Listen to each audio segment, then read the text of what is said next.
एक बार जोरदार नारा लगाएंगे, इंकलाब, इंकलाब, इंकलाब, भारत माता की। मंच पे आसीन आम आदमी पार्टी उत्तर प्रदेश के सह प्रभारी, दिल्ली के पूर्व विधायक भाई दिलीप पांडे जी, पार्टी के निवर्तमान प्रदेश के अध्यक्ष भाई सभाजीत सिंह जी, हमारे प्रदेश के निवर्तमान महासचिव दिनेश पटेल जी, इस रोहेलखंड प्रांत के अध्यक्ष हैदर भाई, अयोध्या प्रांत के अध्यक्ष विनय पटेल जी, काशी प्रांत के अध्यक्ष पवन तिवारी जी, हमारे उत्तर प्रदेश के पार्टी के प्रवक्ता भाई फैसल खान लाला साहब, रामपुर के जिला अध्यक्ष भाई अंसार जी,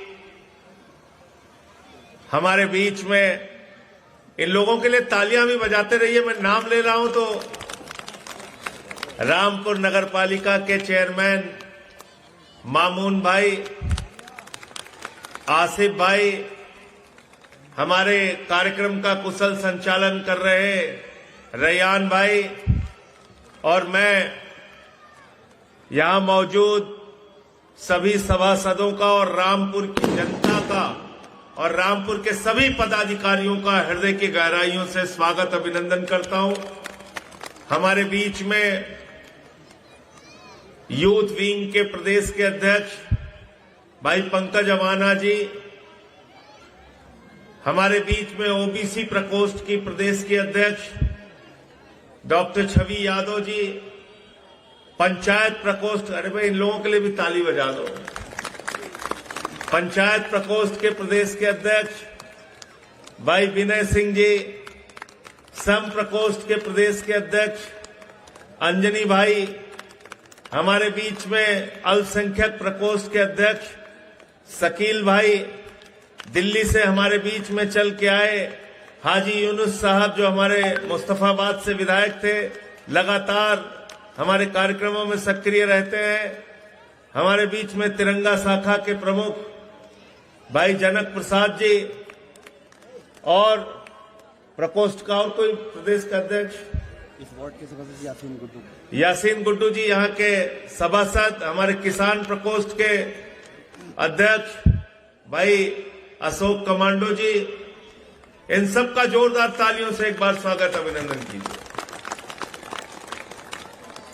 प्रशांत यादव जी हमारे प्रवक्ता उत्तर प्रदेश के,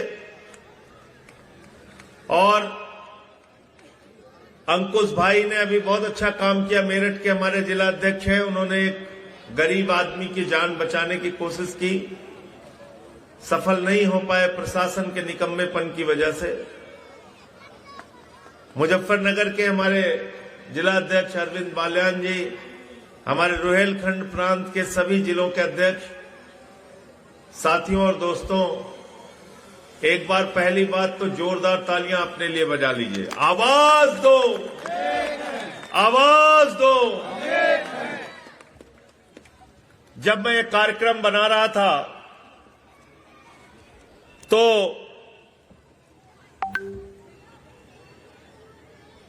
मेरे दिमाग में कई सवाल आए, क्या विषय रखा जाए।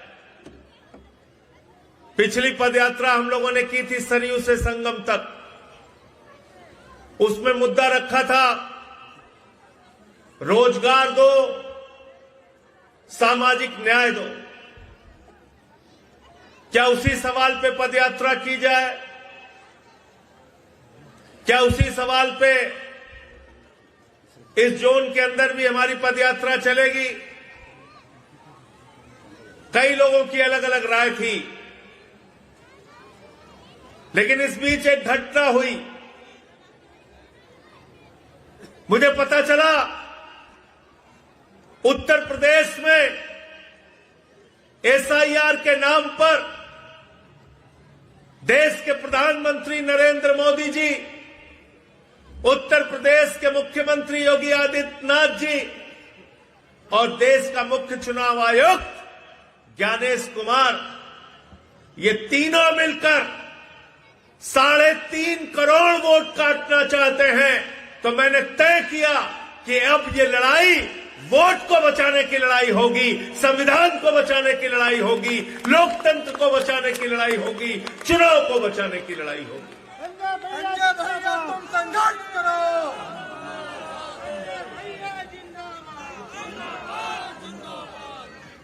और इसके पहरेदार आप बनोगे, इसके चौकीदार आप बनोगे। आपको बचाना है अपना वोट। और ये वोट की ताकत कोई मामूली ताकत नहीं है मेरे दोस्तों, याद रखना। जब बाबा साहब डॉक्टर भीमराव अंबेडकर जी ने देश का संविधान लिखा तो एक लंबी बहस चली, औरतों को वोट का अधिकार मिलना चाहिए कि नहीं मिलना चाहिए, आदमी को वोट का अधिकार मिलना चाहिए कि नहीं मिलना चाहिए, पढ़े लिखों को वोट का अधिकार मिलना चाहिए कि नहीं मिलना चाहिए, अनपढ़ को वोट का अधिकार मिलना चाहिए कि नहीं मिलना चाहिए, दलित को वोट का अधिकार मिलना चाहिए कि नहीं मिलना चाहिए, मुसलमान को वोट का अधिकार मिलना चाहिए कि नहीं मिलना चाहिए, पिछड़े को वोट का अधिकार मिलना चाहिए कि नहीं मिलना चाहिए, आदिवासी को वोट का अधिकार मिलना चाहिए कि नहीं मिलना चाहिए। बाबा साहब ने कहा देश के राष्ट्रपति और गांव में रहने वाले मजदूर सबको वोट का अधिकार मिलना चाहिए। और उसकी बदौलत आज राष्ट्रपति के वोट की गिनती कितनी होती है भाई? 1। प्रधानमंत्री के वोट की कितनी होती है? सांसद के वोट की गिनती कितनी होती है? 1। मंत्री के वोट की गिनती कितनी होती है? 1। मुख्यमंत्री के वोट की गिनती कितनी होती है? 1। किसान के वोट की गिनती कितनी होती है? 1। मजदूर के वोट की गिनती कितनी होती है? 1। होती है कि नहीं होती है? महिलाओं के वोट की गिनती कितनी होती है? एक ही वोट गिना जाता है, एक ही वोट गिना जाता है। एक वोट के मामले में सब लोग समान हैं, सब लोग बराबर हैं। ये अधिकार किसी और ने नहीं, बाबा साहब डॉक्टर भीमराव अंबेडकर के संविधान की बदौलत हमको मिला। और इसी वोट की खातिर मुख्यमंत्री को भी आपके सामने झुकना पड़ता है, प्रधानमंत्री को भी आपके सामने झुकना पड़ता है, सांसद को भी आपके सामने झुकना पड़ता है, विधायक को भी आपके सामने झुकना पड़ता है। अगर जिस दिन वोट का अधिकार खत्म हो जाएगा तो ये तो डंडा मार के हमको अपने घर से निकाल देंगे। निकाल देंगे नहीं निकाल देंगे बताओ? तो ये जो पदयात्रा है, इस पदयात्रा का मकसद है वोट को बचाना, अपने स्वाभिमान को बचाना, अपने सम्मान को बचाना। अगर आपका वोट बचेगा तो फिर लोकतंत्र बचेगा, देश का संविधान बचेगा, आपका अधिकार बचेगा। जो नेता आपके लिए काम करेगा वो चुना जाएगा, जो नेता आपके लिए काम नहीं करेगा उसको जनता हरा देगी। ये अधिकार आपके हाथ में होना चाहिए, आपको अपना सेवक चुनने का अधिकार होना चाहिए। इसलिए इस वोट पर हम कोई डकैती नहीं डालने देंगे। हमने सुना था स्कूटर चोर होते हैं, साइकिल चोर होते हैं, गहना चोर होते हैं, कार चोर होते हैं, जंजीर चोर होते हैं, लेकिन हमने इस देश में पहली बार देखा नरेंद्र मोदी जी और ज्ञानेश कुमार जी वोट चोर पैदा हो गए हैं। वोट चोर। संजय भैया जिंदाबाद, संजय भैया संघर्ष करो। वोट की चोरी कर रहे हैं और हर चीज में, हर गुनाह में अपने आप को बचाने का काम करते हैं। अभी देश की संसद चली मेरे दोस्तों, हमने कहा प्रदूषण पे बात करो, कहते नहीं करेंगे। हमने कहा खाद की बोरी किसानों को नहीं मिल रही, उस पे बात करो, कहते नहीं करेंगे। हमने कहा बीएलओस की मौत हो रही है हिंदुस्तान में, उस पे बात करो, कहते नहीं करेंगे।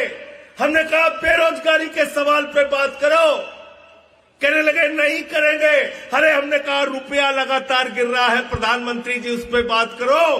कहने लगे नहीं करेंगे। क्या हमने कहा फिर बात किस पे करोगे? कहने लगे हम वंदे मातरम पे बात करेंगे। हमने कहा ठीक है वंदे मातरम पे बात करो। वंदे मातरम पे उन्होंने बात किया। वंदे मातरम पे भारतीय जनता पार्टी और उनके पुरखों का कतरा कतरा कतरा कतरा कतरा कतरा कतरा कर करके मैंने कूड़ेदान में डाल दिया। मैंने कहा संजय भैया, संजय भैया, ये लोग बात करते हैं देशभक्ति की, ये बात करते हैं राष्ट्रभक्ति की। अरे ये देश आजाद हुआ जब शहीद आजम भगत सिंह ने फांसी के फंदे को चूमा। ये देश आजाद हुआ जब शहीद सुखदेव और राजगुरु ने फांसी के फंदे को चूमा। यह देश आजाद हुआ राम प्रसाद बिस्मिल के बलिदान से, रोशन सिंह के बलिदान से। यह देश आजाद हुआ शहीद अशफाकुल्लाह के बलिदान से। यह देश आजाद हुआ राजेंद्र लहरी के बलिदान से। यह देश आजाद हुआ जब 16 साल के खुदीराम बोस ने फांसी के फंदे को चूमा। तब यह देश आजाद हुआ, किसी बीजेपी के पुरखे के बलिदान से आजाद नहीं हुआ। हमने पूछा तुम वंदे मातरम पे बहस करना चाहते हो, करो, लेकिन जरा अपने बाप दादाओं से पूछकर 4 नाम लेकर आना आरएसएस के लोगों का जो वंदे मातरम लगाकर जेल गए हो। 4 नाम हमको बता दो। गजनी मोड में चले गए, गजनी मोड, भूल गए, याद ही नहीं रहा क्या पूछ रहे संजय से। 4 नाम नहीं बता पाए। हमने कहा वंदे मातरम पे बहस हो गई? कहने लगे हाँ हो गए। हमने कहा आप प्रदूषण पे बात कर लो। कहने लगे नहीं बात करेंगे। 20 लाख लोग मेरे दोस्तों हर साल इस मुल्क में प्रदूषण से मरते हैं। 20 लाख लोग हर साल। उस पे देश की संसद में 20 सेकंड भी भारत का प्रधानमंत्री बात नहीं करता। आप सोच सकते हैं देश के प्रधानमंत्री की संवेदनहीनता। आप सोच सकते हैं वो देश की समस्याओं से कितने बेपरवाह है। आज 91 रुपए से ज्यादा कीमत डॉलर की हो गई, लेकिन देश के प्रधानमंत्री को उसकी चिंता नहीं है। आज अमेरिका भारत के ऊपर 50% टैरिफ लगा रहा है।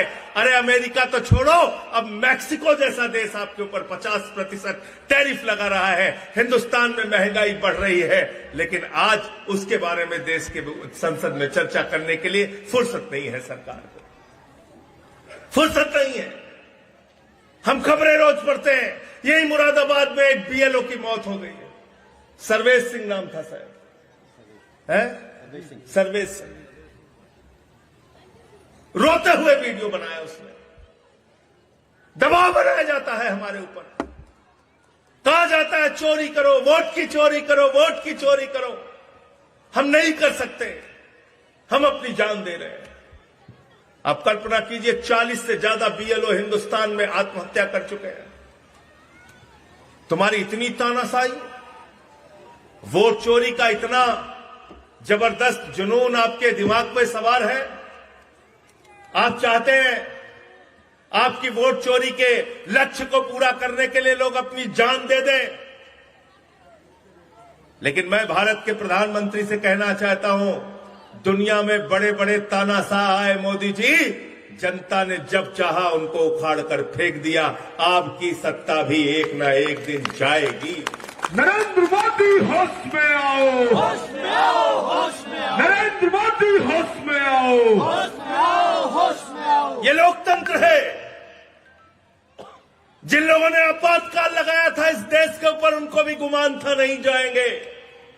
77 में देश की जनता ने साफ कर दिया। जिन लोगों ने तानाशाही किया, भ्रष्टाचार किया, बड़ी बड़ी सरकारों को जनता ने उखाड़ कर फेंक दिया।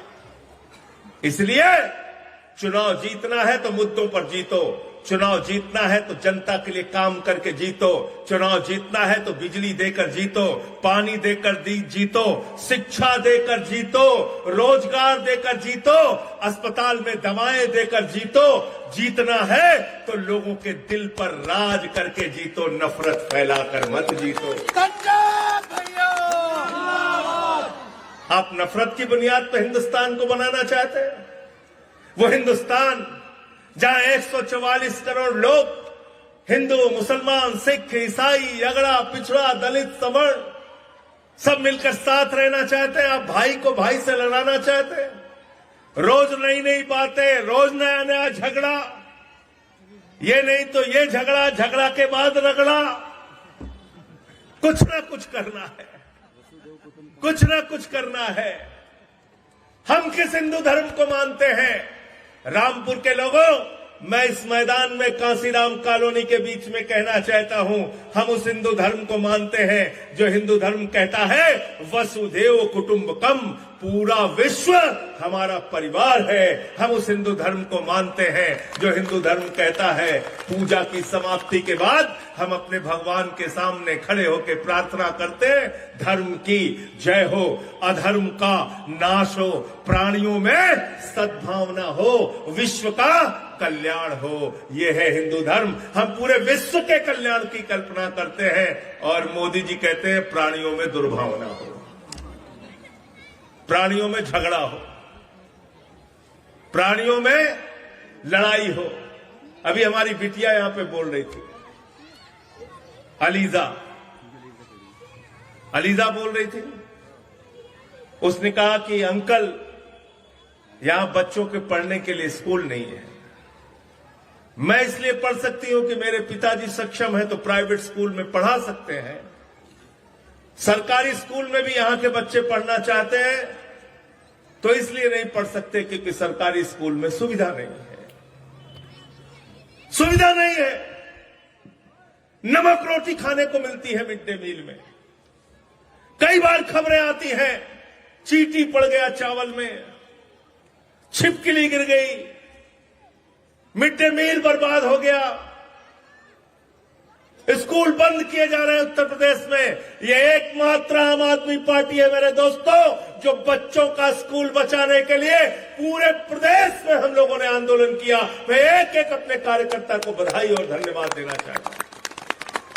हो सकता है हमारी उतनी बड़ी ताकत नहीं है, हो सकता है उत्तर प्रदेश में हमारे विधायक और सांसद नहीं है, लेकिन हमारे सीने में एक दिल है जो धड़कता है गरीब के लिए, बच्चों के लिए, उनके स्कूल के लिए, उनकी शिक्षा के लिए, उनके अस्पताल के लिए। और मैं अपनी इस मीडिया को आश्वासन देना चाहता हूं, जब भी उत्तर प्रदेश में हमारे पास ताकत आई, पहला काम उत्तर प्रदेश के अंदर स्कूलों और अस्पतालों का होगा, ये भरोसा दिलाया।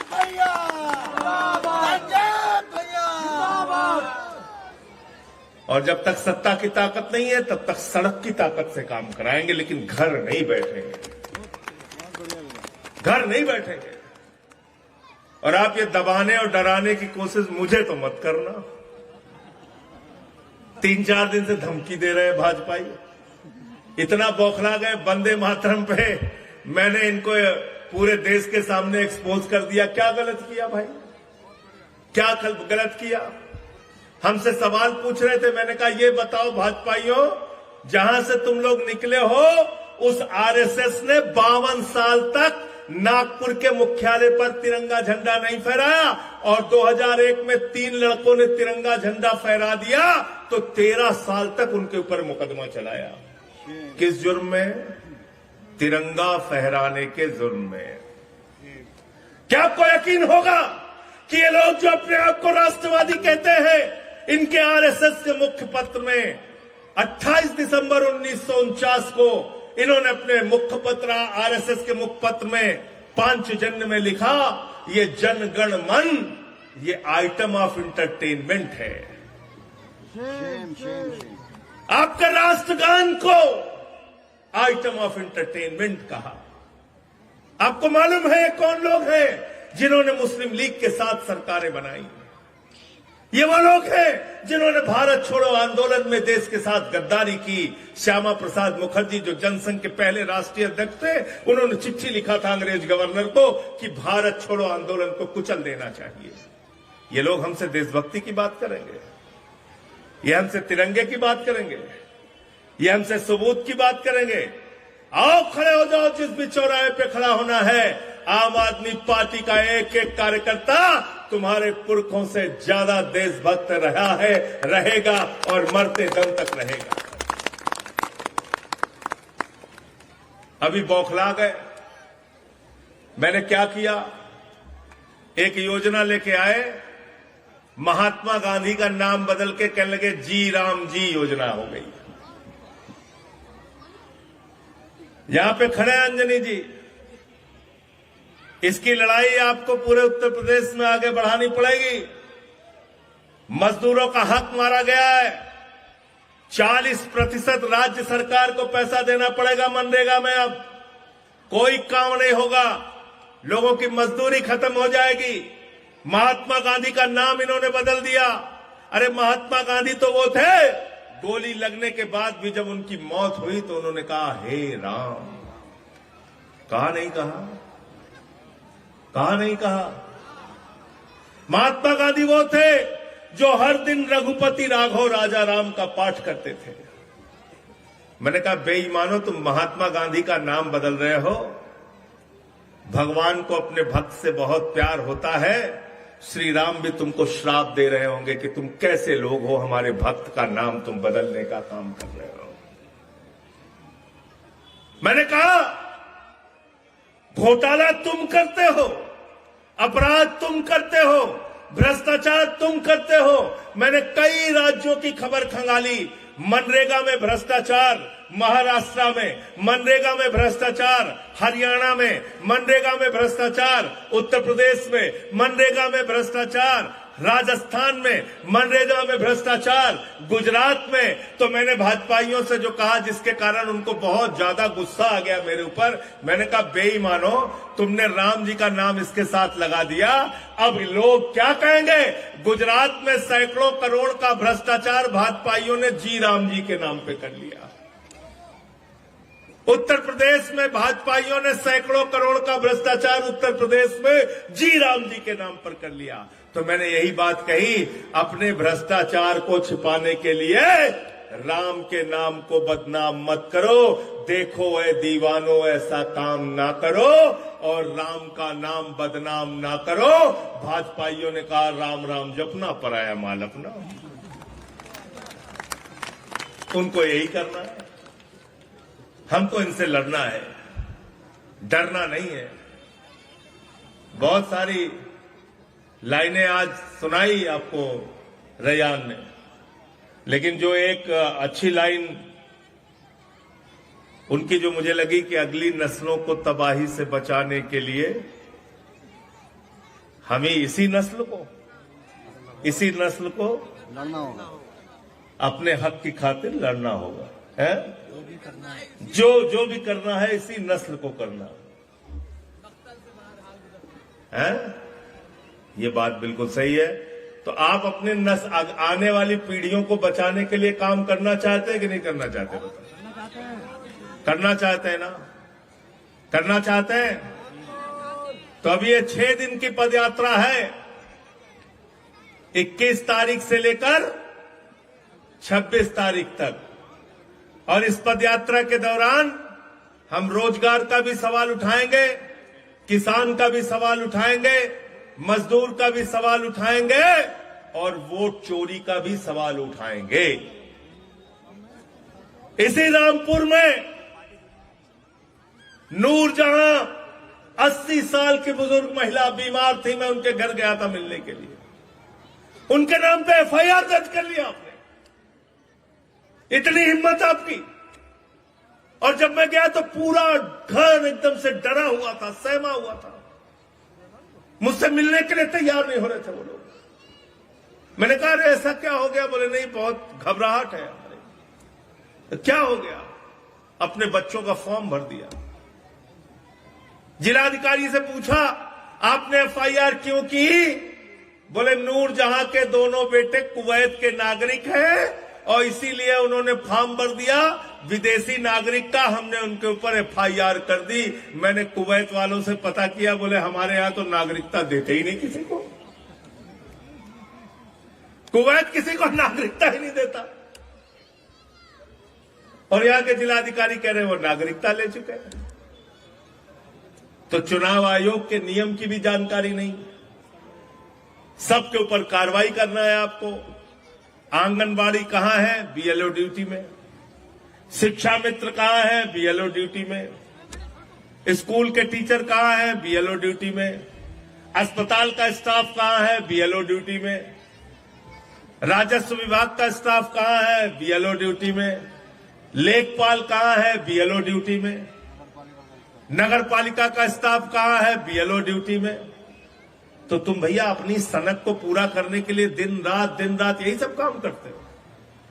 अभी बाबा हमारे कह रहे हैं हम डिटेंशन सेंटर बनाएंगे, हम कह रहे हैं पहले स्कूल बनाओ हमारे पैसे से। और अगर बांग्लादेशी कोई आपको मिल रहा है तो उसको अपने घर में आप रखिए, या तो उसको उसके देश में भेज दीजिए। गलत तो नहीं कह रहा हूं? अगर कोई बांग्लादेशी, पाकिस्तानी, अफगानिस्तानी मिल रहा है तो उसको हमारे पैसे से बिठा के यहां खिलाओ मत, उसको या तो उसके देश भेज दो और नहीं तो फिर अपने घर में रखो। गलत तो नहीं कह रहा, क्योंकि अंतर्राष्ट्रीय नियम है।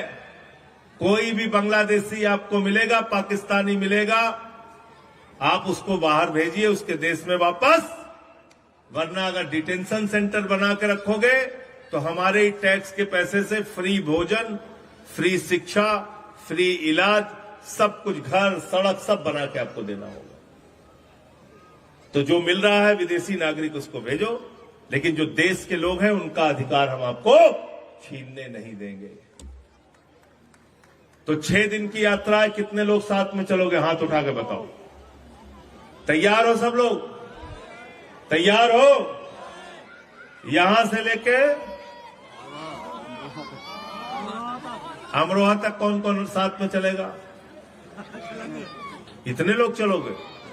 वाह, पक्का। मैं एक बार चेहरा देख लेता हूं तो मेरे आंख में फोटो खिंच जाती है, याद रखना। अटेंडेंस भी होती है। मस्जिद से अल्लाह का नवाज़ी निकलता है तो फुकवाता है। तो इसलिए अच्छा चलो, उतने दूर का नहीं, आज पहले दिन की परीक्षा होती है,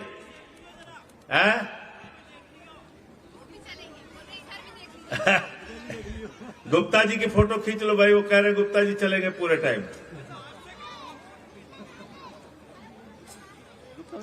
गुप्ता जी की बात पर पूरा भरोसा है, हर कार्यक्रम में रहते हैं। अच्छा, यहां से लेके अंबेडकर पार्क तक कौन कौन साथ में चलेगा? दोनों हाथ उठा के बताइए। पीछे तक, पीछे तक, पूरा रामपुर में आपको साथ में चलना है और हाथों में झंडा लेके चलना है। झंडा तुमको बाद में और मिल जाएगा, जो झंडा अभी मिलेगा उसको लेके कुछ लोग आना चाहो तो अपने घर पे आके लगा लेना। देखो कुछ लोगों ने झंडा लगा लिया, अच्छी बात है। तो अंत में इन्हीं लाइनों के साथ कि अब इस वोट को बचाने की, संविधान को बचाने की लड़ाई यहां से अलग अलग जिलों में जाएगी और अलग अलग जिलों में अलग अलग विधानसभाओं में जाएगी। फैसल खान लाला से बात हुई है, अपनी विधानसभा में ये पदयात्रा कराएंगे और हमारे अंसार भाई अपनी विधानसभा में पदयात्रा कराएंगे। ठीक है, पक्का? तैयार हो ना? चलिए, बहुत अच्छा। एक बार जोरदार तालियां सभी साथियों के लिए। इंकलाब, इंकलाब, आम आदमी, अरविंद केजरीवाल, अरविंद केजरीवाल।